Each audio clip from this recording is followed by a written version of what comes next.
Welcome to an invitation to Sisterhood. We want you to join us on a journey as we discuss everyday issues affecting our lives.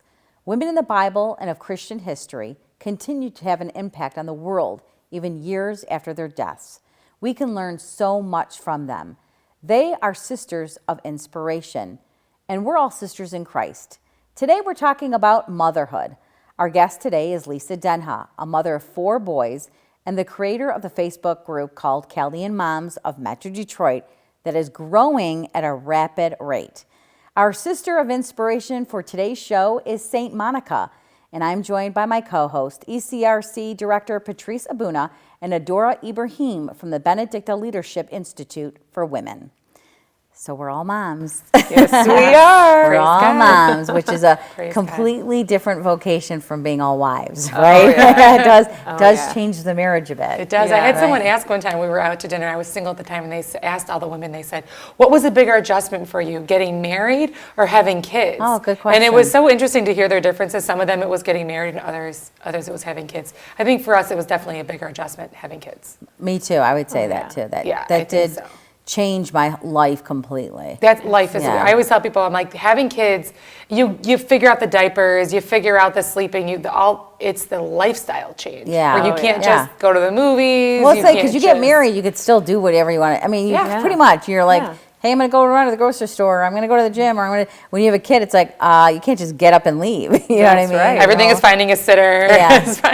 Yeah. Your whole life of your whole motherhood changes. And we're bringing Lisa on, and she's going to add more than just the motherhood conversation, but talking about being a mother of a child with special needs, which really does change the dynamic of motherhood too. And oftentimes it's hard for women to even talk about, moms to talk about, or even deal with it. I mean, becoming a mother changes your life. Now you put that equation into it, and it changes your life even more. Absolutely. I think a lot of times as women, we get caught up in the day-to-day activities and raising our kids, and, we look for those outlets where we can be together with other moms, just like we are now. We talk so much, it's difficult sometimes getting us ready for this show because we have so much to share with each other. And I feel like, moms that have gone before, like my oldest is just turned 19, and, I know a lot of young moms like you, it's my pleasure to share, what I've done with my kids, what worked, what didn't work.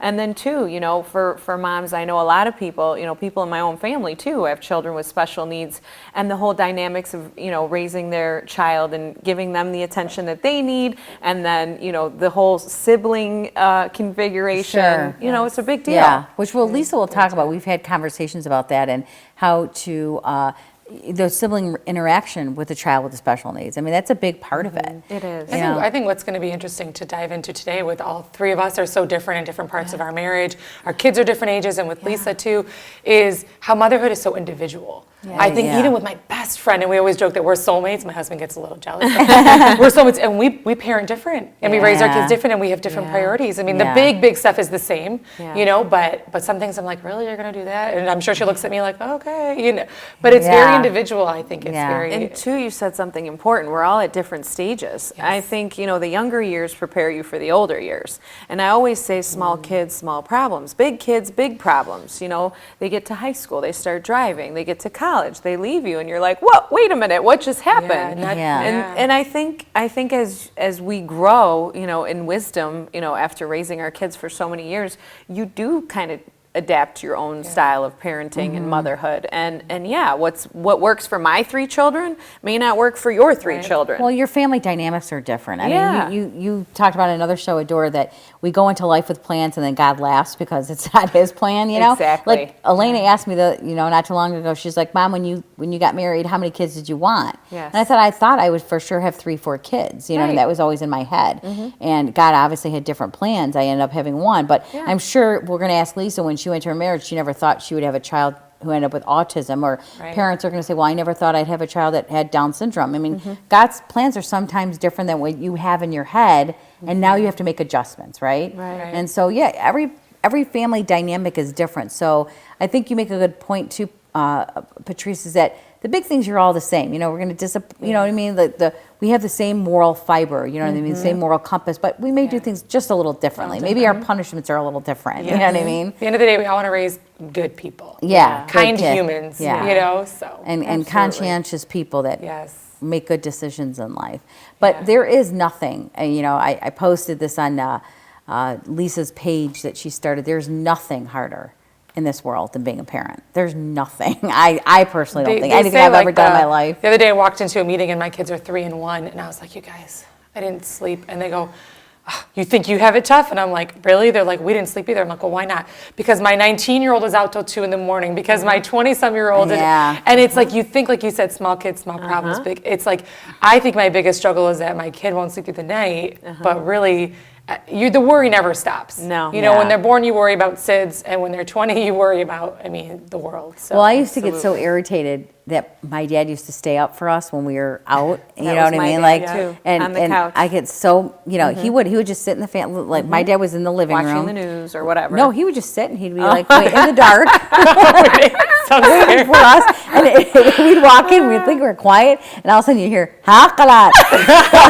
Kelly's like, hey, what are you doing? We're like, oh, hey, Dad. Dad, why are you going to bed? It's 2 in the morning.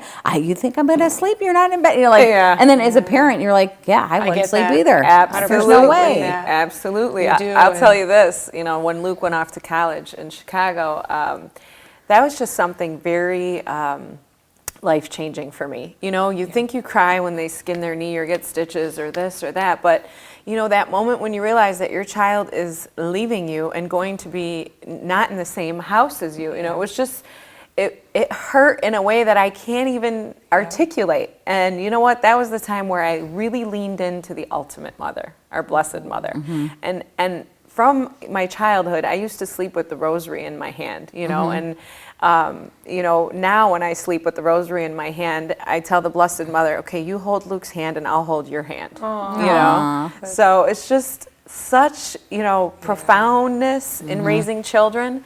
And I think it brings us to this level of giving of ourselves that we didn't even realize we could give. Yes, and I think that we talk about that a lot, especially as young moms, of how it might seem superficial, but how our bodies aren't even the same after having kids. That's and it's right. like, but they're not worse, they're just different. That's right. And I think there's like something about embracing that and saying, my body's like this, and these stretch marks and these lines and this, they're all scars. They're all like wounds that made me stronger as a mother. And I think there's some beauty in that too. I mean, think about our risen Lord, Jesus, you know, his resurrected body, when he said to Thomas, go ahead, touch it. You know, he still had the scars. And you know, I've had 3 C-sections. I have 3 you know, C-section scars, but a lot of times, like you said, when I was younger in my 20s, I'd go, whoa, what a different body, you know, but now it's an honor that I got to carry those children within me and, you know, are raising them in this world to go out and glorify God. Really there's just no greater gift, honestly. There's like,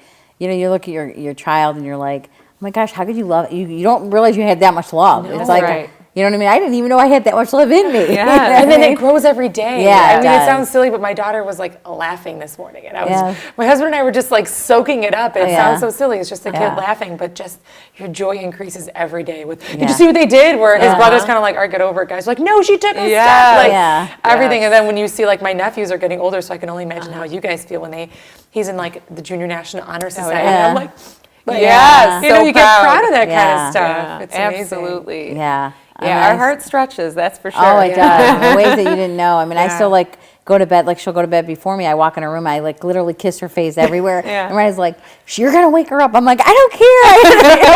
I have to kiss her everywhere. You're like my husband. I'm like, if you wake her up, she's yours. The kissing part and the joy part, I just can't help. Especially when I see like little teeny tinies. I have a nephew who just turned 1, and I literally scream like a crazy lady when I see him. And you can't help but just love them. And you know, my heart breaks anytime I hear of a kid abandoned or hurt or anything like any news. My heart just like, I can't. I just don't understand how children are ever neglected. But there's so much we can talk about motherhood, and we're going to continue this conversation. Coming back in the next segment is our guest, Lisa Denha. She'll be joining us, so stay with us, everyone.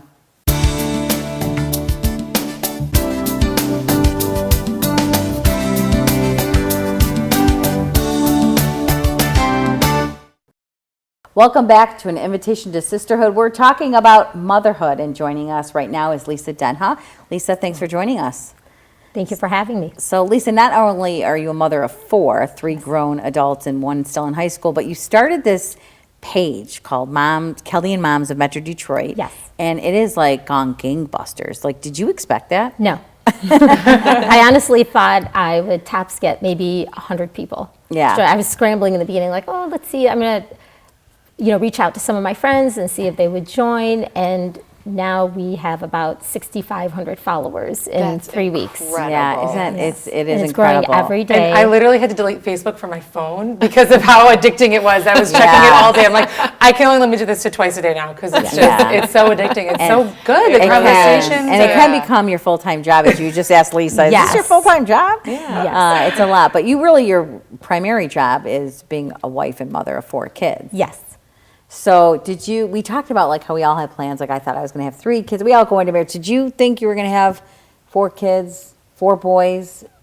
To be honest with you, growing up, I don't want to say I didn't care for kids, but maybe it was a little bit more self-absorbed. I never really thought I'd be a mom of 4 kids. Yeah. Tops maybe 1. Yeah. 2 the most. But then I had 1, and then 4 kids later, I probably would have had at least 2 more if I didn't have one that had special needs. Yeah. Wow. Yes. Yeah. So, which changes the dynamics, Lisa. I mean, obviously you did not plan to have a child with autism. So how did that change your life and the way you parented and your dynamics in your whole family? It forced me to have patience. And I think that's one thing that I probably lacked. And it really makes you put things into perspective.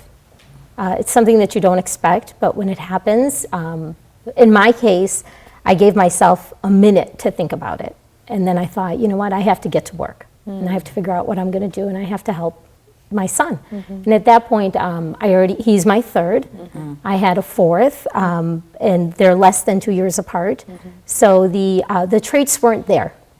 He never had the classic symptoms, but so nobody would really come out and diagnose him. And then once they did, like I said, it's a shock. And Vanessa and I talked about this before.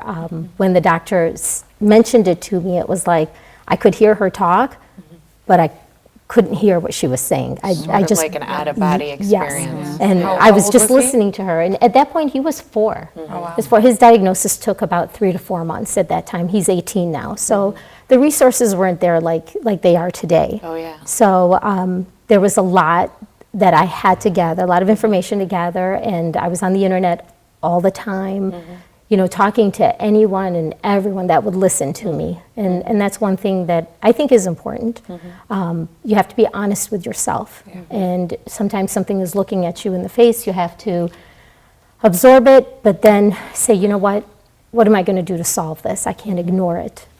And I think as mothers, when we face situations like that, especially with our children, that's the time where we go, okay, God, I can't do this on my own. Can you tell us how your faith impacted you, your family, and your son? Yes. To be honest with you, in the beginning, I don't want to say I didn't think of God. All I could think of is, how am I going to help my son? Sure. Because time is not on your side when you have a child with special needs. You hear a lot about early intervention, and the earlier they get diagnosed, the better off you are. And in our case, our son was 4. He didn't have the classic symptoms, but he had a lot of the symptoms. But at that point, we just thought, you know what? We have to move forward from here. And we did. And just with research. And I think once I absorbed it all and I was on the right track, then I was able to stop and really appreciate him. And what I thought was the worst thing that can happen to us, now I look at my son and I thank God for him every day, because I appreciate him so much that I think, what if he had parents that didn't care about him? Sure. Like we do. Not to say that we're perfect, and not to say that we did it better than anybody else, but I know how much I love him and respect him, and I appreciate having him now. So I thank God for him. How did your other boys? I mean, like I always think about parenting now that I have two. It's like, okay, how about them together? I want to teach them to be good and kind to each other, to share with each other, to, you know, how did it change the way your sons were when they? Well, we have 4 boys, so there's a lot of fighting in my house when they were younger. Boy stuff. Yes, wrestling on Rocky the is like the couch. favorite movie in the home. Oh, wow. I'm happy to say that with Vincent, his brothers don't treat him any different than they treat each other. that's good. And I think that came from the way my husband and I treated him. He does everything we do as a family. He obviously has his limitations, but we would always make sure that whatever we did, we trained Vincent to do too. Sometimes I remember going to the movies and he lasted 2 minutes and I was out in the car and I would always have somebody there to help me with my other kids. And then the next day I'd go back to the same movie. And I'm like, let's see how we can make it last longer than 2 minutes. And it took us to 5. And then now I have a son that goes to the movies with his family and appreciates it, and church and vacations and parties, and he doesn't stop us from doing anything, and we've taught him to do everything that we do. And I think his brothers picked up on that, and they just treat him like each brother treats him just like the other brothers.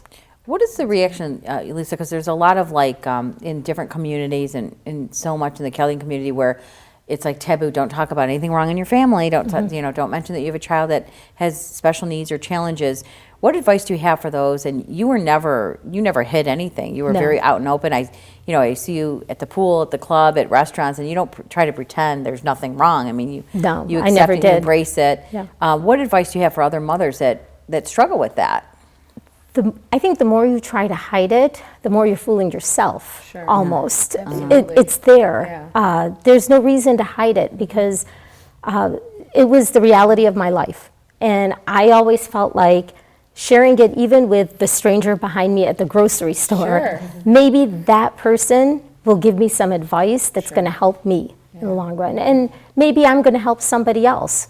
So why would I keep it to myself? It is the reality of my life. Just like I would praise my son for finishing college or great grades.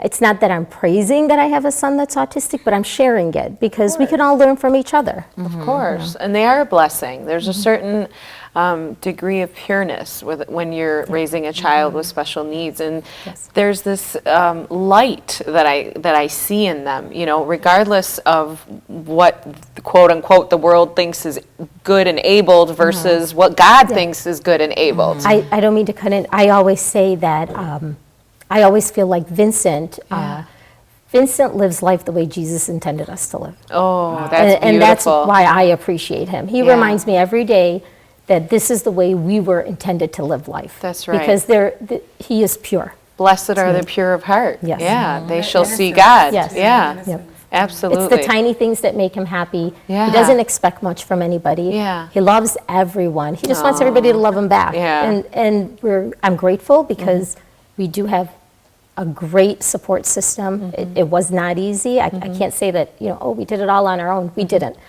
A great family, great friends, and they've all embraced him. That's beautiful. Now, on the sibling dynamic, I can imagine now that they're all older, of course they all treat him the same way, but I'm sure there's that sense of like responsibility that the other ones bear for him. Yeah. And probably as a mother, that's probably so beautiful to witness on a day-to-day basis, and that changed the trajectory of your other kids' lives and maybe the way they interact with the world. Yes. It was just a couple days ago. We have one son that's younger than Vincent, 2 that are older. So obviously the 2 older ones are more responsible, see things different than my son who's 16. Sure. So he came home and we were talking about somebody that we know that was taken advantage of. And the first thing he said, it made me so mad because I thought, what if somebody does that to Vincent? Of course. And he never said that before. And I said, that's what I'm always talking about. I said, that's why you always have to be there for him.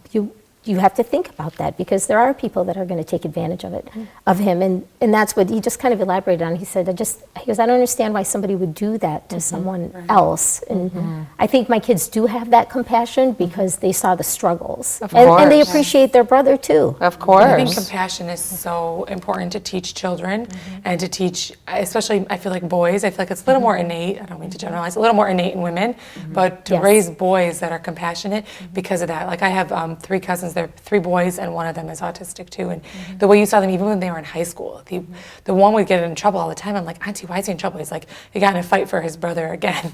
Again, they did it all the time. Anyone, like, they would tease him in front of us, but if anyone else said anything about their brother, it was, they would defend him all day. The world lacks empathy today, as we all know. This culture of death. And we so wish that it would be a culture of life. And, raising kids with a sibling who has special needs, I think, that level of empathy just raises up to exactly where you said, Lisa, where Jesus wants us to be, to live our lives that way, to appreciate the little things, to love everyone, to be genuinely happy for everybody, and it's so heartbreaking, that people can't be respected for their dignity versus what they can produce. And the value they bring to life. I mean, we have a country now, not our country, thank God, but other countries that want to push abortion on any woman who's bearing a child with Down syndrome. Exactly. They want to force the abortion because they don't see the value of that child. Now you see this campaign all on social media of all these Down syndrome children talking about what the value they bring and their parents bring, and what a great way to combat that mentality. But that's the thing, we don't, you said something so profound, Lisa. He's living life that Jesus intended us for living. What a lesson for the rest of us. And that the extraordinary in his life should be the ordinary for all of our lives. And I've talked to moms, I know, I'm thinking of one specifically, beautiful family who has 8 children, and one of their kids has Down syndrome, and that she says, that it's part of the ordinary, that this child is, just like all of her children. Imagine if the world treated everybody that way, that it was ordinary to be empathetic, that it was ordinary to be happy, when you celebrate something little and you just have so much joy. Imagine how the world would change, I mean, it's just because we don't appreciate just the little things. I mean, I've seen, he makes me sad. I've seen him at the club, at the pool, and just the way Vincent interacts, the way he talks to you, it's like it always puts a smile on my face. You know what I mean? Because there's such an innocence with him. You just want to embrace and say, I want the whole world to think like this, or to be like this. And he genuinely, when he reaches out to anybody, you can tell from the way he's approaching you to say hello, all he really wants is for you to respond. And he senses when people do look at him a little different. But the nice thing about it is he just doesn't care. Awesome. He'll sense it, and it might bother him for that second, but then he just moves on. Which is so nice to see. I think the hard part with him is he understands enough. I'm trying to think of the right way to explain it.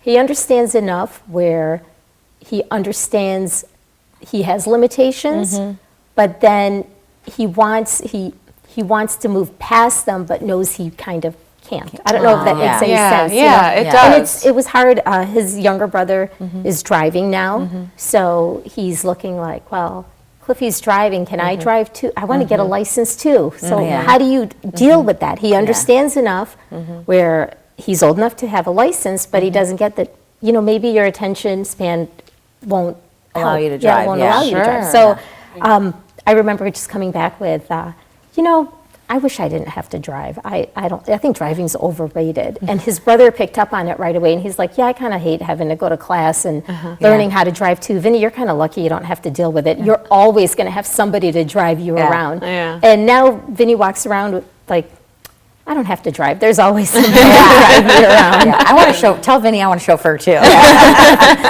So what would you tell moms that don't have special needs children, but to teach their kids how to interact with special needs children, or as moms or as people in society in general, of the acceptance and all of that, how to deal with when they see him at the pool or they see someone in public? If I had to guess, if I had to give any advice, it would be, we know that they're different. Don't treat them like they're different. Just treat them with love and respect. Every child has a different level where they're at. So sometimes, you're encountering somebody at the pool. So it's not like you're really going to know everything about Vincent at that point. But if you see something different, just respect it and deal with it at that point, and just give a smile. Treat a person with respect. And that should be for anybody, not just somebody with special needs. But that's all that my son wants. And if I had to guess, most of the kids that have special needs, that's all they want too. Is just for them to be acknowledged as human beings, treat them with respect, and love them. Yeah. That's where the golden rule comes into play. Absolutely. I mean, it's a great learning opportunity for kids is, treat kids the way you want to be treated. Yeah. That's right. We don't all look the same. We're all not going to be the same. We all have different abilities and intelligent levels and whatever it may be, and those are all teachable moments, I think, for our kids. One thing that I think, Vincent's in high school now, he's graduating this year. And through the years, I mean, as a mom, as comfortable as I am with his situation, you still feel bad if somebody is bullying your son, or even just making fun of them. And it would bother me because he's in high school now, so you don't know how these kids are going to react towards him. But one thing that always sticks in my mind is, I'm like, he's not my son first, he's your son. So I know I'm not there to watch him, but you're there to watch him. Just be there to guide him and keep him from harm. I can't be everywhere for him. But I think just accepting that he's God's son first. That's right. And then appreciating that he gave him to me, and he trusted me to take care of him. So when I'm not there, I just fall back on that. I'm like, I know you're there watching him. He's your son first. Such wise words for so many moms who may be encountering this for the first time. They have a toddler or newborn or whatever the case may be, and they're just now realizing that, there's something going on.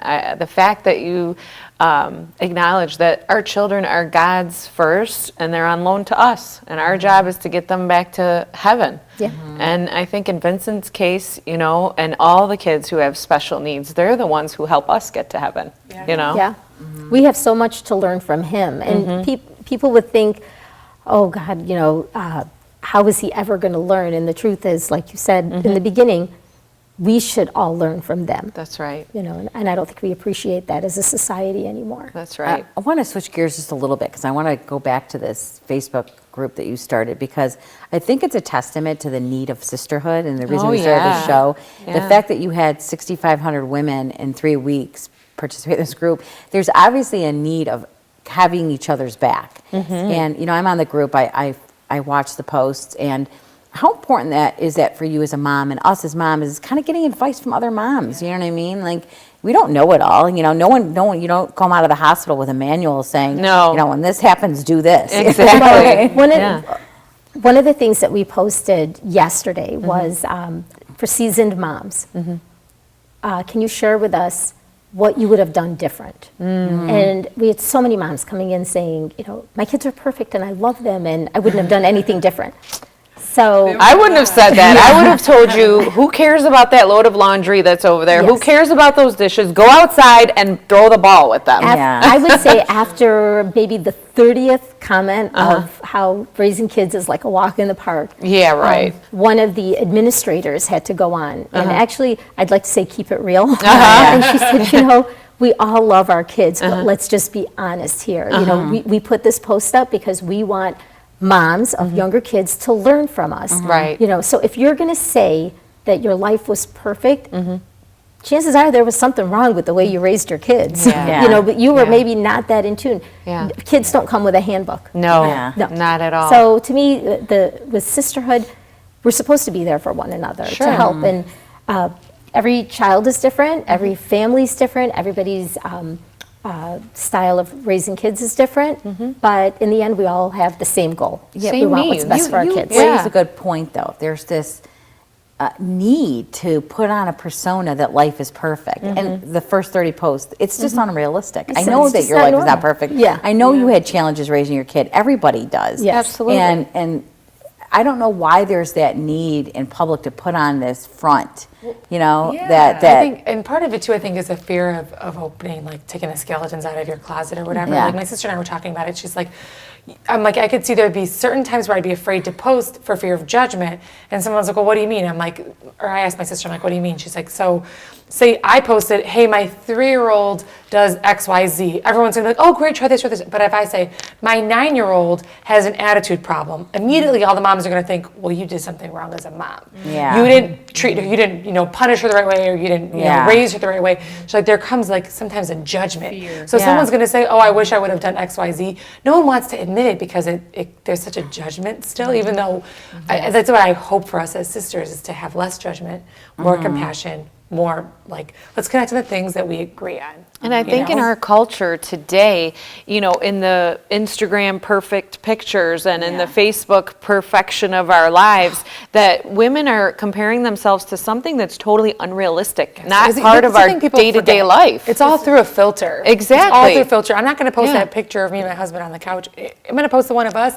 out to dinner, dressed up, and posed perfectly for our anniversary. I mean, absolutely. They're actually saying that social media is attributing to depression among teenagers because they're on it and look at their friends and think their friends have such better lives. Right. But you're only getting a percentage of life. You're only getting the best moments. Like the kid is not going to post like, yeah, I just got in a big fight with my dad today. You know what I mean? He's going to post like the best moment of his life, Yeah. So it's causing, social media actually is causing a negative effect on society. Absolutely. And so, the platform is meant to help each other, to Right. be advice. And I read an article similar to what you're talking about, and it wasn't about teenagers, it was about women. And I think just adults in general, we will, you sign in and you're looking and so-and-so's on vacation and this person is doing this and look at my new outfit and wow, look at her hair and she looks great, she's so fit. And then I'm sitting at home and I have 4 kids and I have no time to exercise and we really don't go out that much.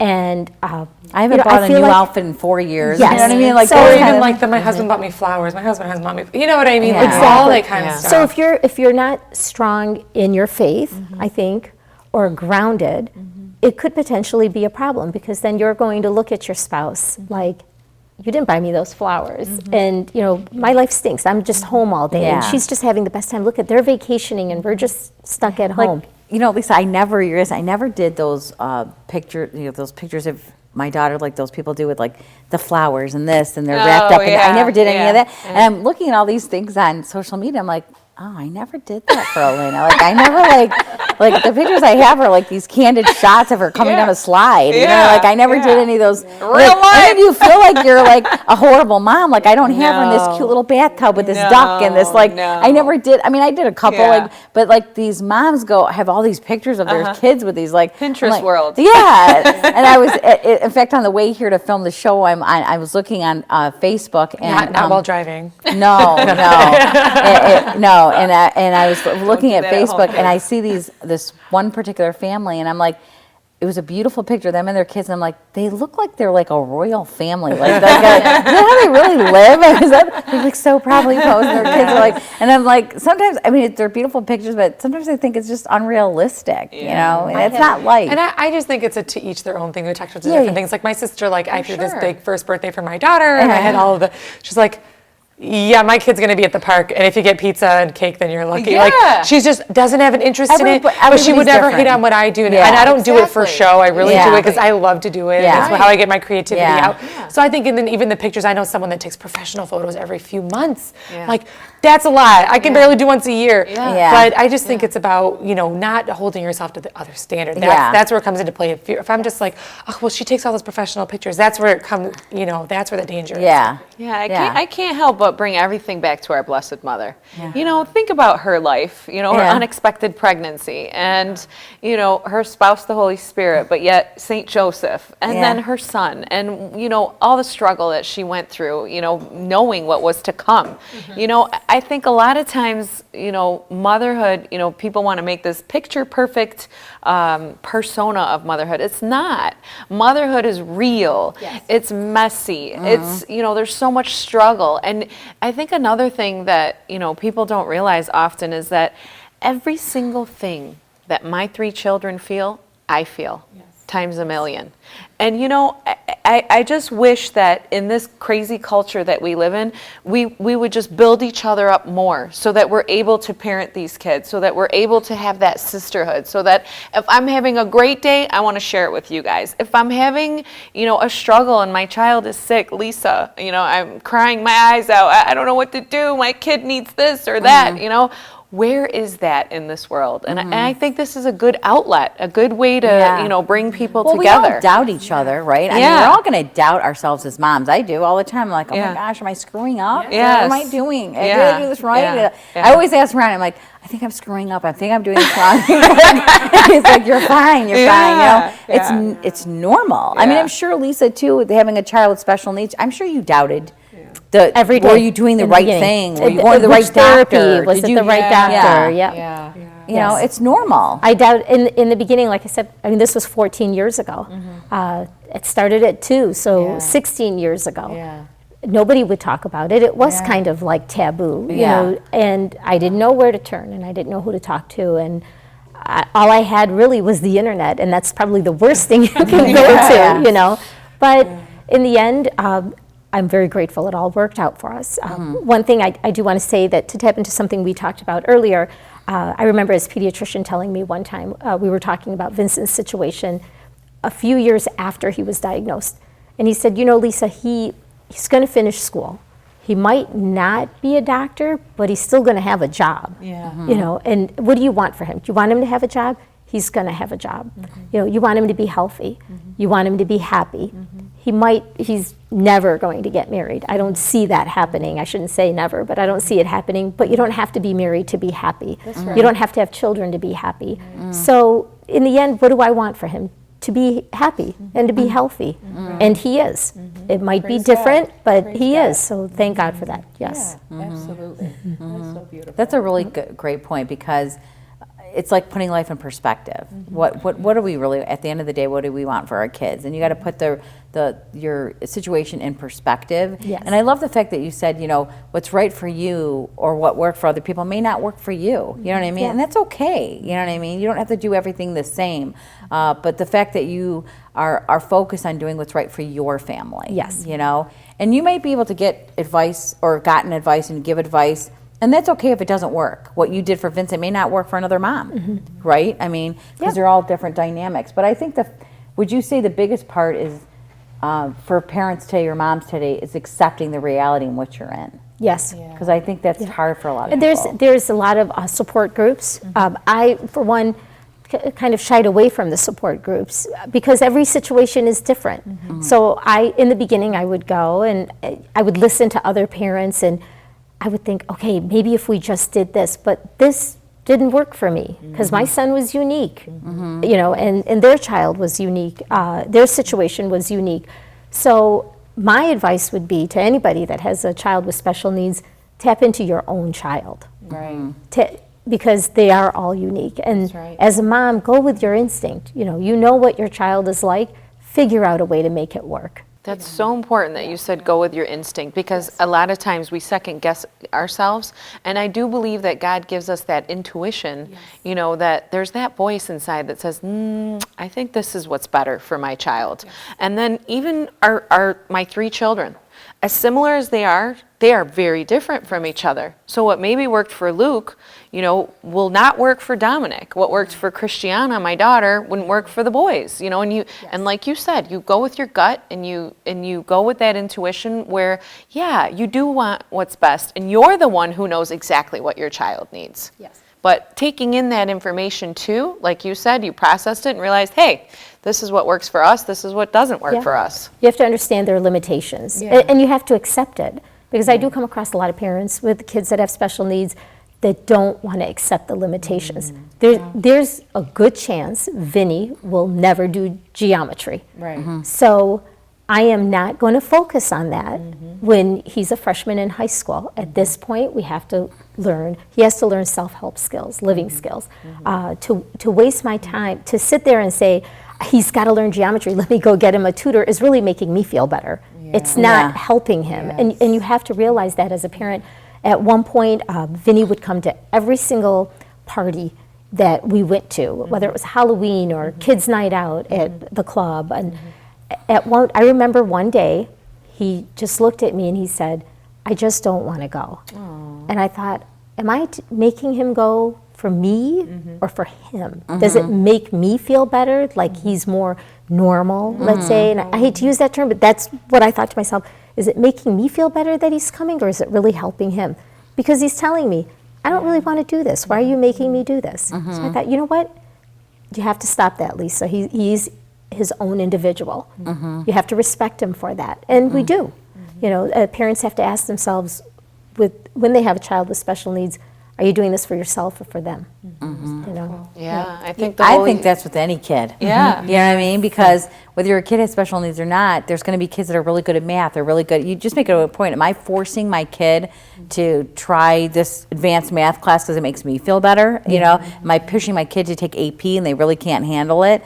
You know, I think you all have to know your kids individually. I remember I have 6 sisters, and I'll never forget. We were getting some really kind of bad news in our family, and my dad he said, "You know what? This is how each one of my girls," and I was the only one that knew at the time. And he said, "This is how Sandra's going to react. This is how Sally's going to react. He knew how each of us was going to react to the same news, and he recited to my mom in front of me. He goes, "Sandra's going to say this, and Sally's going to do this, and Suzanne's going to do this, and Vanessa," and he knew. And he goes, "I knew Vanessa was going to react this way," and he it's like, wow, he really knows every one of our personalities and how we function and what we're capable of. And I think that to me was so profound as a child. I'm like, how does he know us so well, you know? And I think that's so important, that you really have to know all your kids. Yes. Yeah. And you know, on that point, Vanessa, that's exactly how God the Father is. He knows each and every one of us in that intimate and profound way, where he knows what's good for me, what's good for you, what's good for you, and all of our children. Yeah. So I think there's the wisdom of the Holy Spirit that gets bestowed on you, you know, when you become a parent. And, you know, we just have to trust that, you know, that feeling, you know, and go from there. Yeah. And even with talking about mothers and stuff, we haven't talked about St. Monica yet. So St. Monica was actually suggested by Heather. Lisa. Sorry. And there I go again, forgetting our saints. Thank you, Patrice. I was just thinking about it. I'm like, because St. Monica, and someone the other day was just lamenting to me about he's struggling with some stuff with his daughter, and it came to me, and I said, pray to St. Monica, and he just looked at me. I said, pray to her, I'm like, because she just kept praying to her, you know, for her son, and she prayed and prayed and prayed, and the Lord answered her prayers, and it wasn't in a day, and it wasn't in a week. I said, so just keep praying. And then later that day, you emailed and said, hey, let's do St. Monica. And I was like, wow. And St. Monica prayed for St. Augustine for 20 years. That's right. So, and look what happened with his life. Yes. Yeah. He's one of the great So saints. great choice, Lisa, for St. Monica, our She's saint one of my the favorites. show today. Yeah. We always like to leave our viewers with a saint to go to and meditate on for the subject that we're talking about. So it was a really good choice. Before we let you go, Lisa, what other words of advice or anything that you want to leave us, the viewers, or the show here about motherhood and raising a child with special needs? About motherhood, I would always say, just put your family first. Put God first, always. When God's first, everything falls into place. That's right. But then after God, it should be your family. Yeah. You know, and love them, and you blink and all of a sudden they're older. And you wonder, where did the years go? So appreciate everything, even the bad times. You know, good times especially, but even the bad times, because God gave them to you. They help us stretch and grow. Yes. Yep. Well, thank you for being with us and sharing with us your story and about Thank you your for having family. me. And we're going to continue this conversation and wrap up the show. But as always, we're going to leave you with our pledges. So we'll be right back.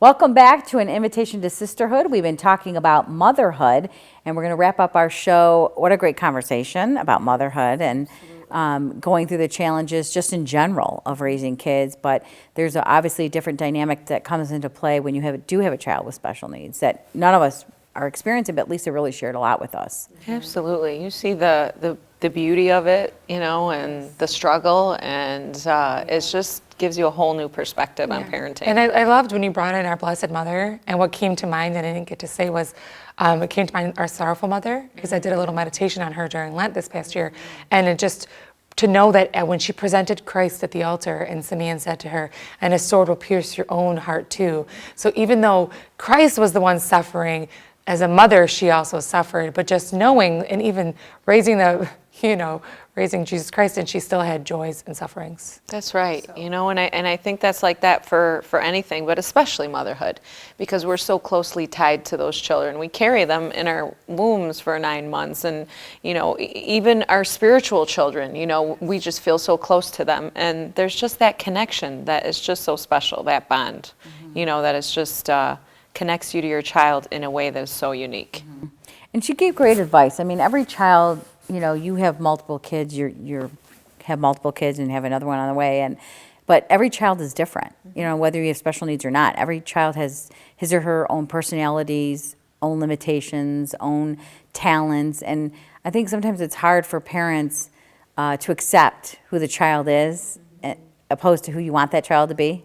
That's so true, Vanessa. I think we have these expectations sometimes, these false expectations, of what maybe the world expects, or maybe the culture, or our family, or, maybe you come from a long line of athletes and your child wants to be in drama, and you're like, well, wait a minute, we don't do that. Oh, but your child does, because that's their unique gift. Right. Like my dad is an engineer, my sister is an engineer. Right. So in high school, she took all these math classes and all these extra science classes. So I followed suit. And then somewhere in the middle, I was like, I don't like these classes at all. And then it wasn't until later I realized, like, I'm definitely more of an artist. I'm definitely more on the creative side, and where my sister isn't at all. So just understanding our uniqueness. Absolutely. I think it's so important. I think just the fact, too, that we're able to sit here and have this conversation as mothers, as sisters in Christ, just like our children are unique, our styles of parenting are unique, too. And what may work, in Vanessa's family might not work in mine, and, what works in yours may not work in your sisters. Yes. And I think a challenge that I always try to take on, especially even though my kids are little, is to not be like a judgy mom. Like my friend and I always talk about it. I'm like, judgy mom here, sorry. And you try not to, because I can look at you and say, well, why would you do that? But